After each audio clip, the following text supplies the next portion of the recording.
this video, I will show you how to check if someone else is using your Instagram account. This includes seeing where your account is logged in, what devices are accessing it, and whether any changes or activity have been made without your knowledge.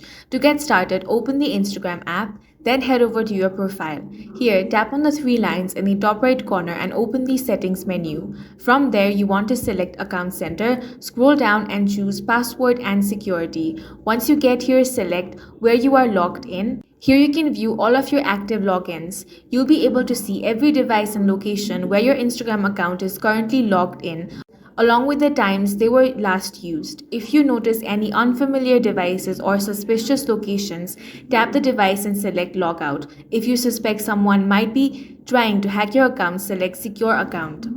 Next, go back to Main Settings page and select Your Activity. Scroll down and tap Account History. This section shows changes made to your profile such as privacy settings or linked websites. You can also review posts and reels that were liked as well as your time spent in the app. Reviewing these details helps you spot an activity you didn't perform yourself. By checking login locations and reviewing account settings, you can quickly determine whether someone else is using your Instagram account.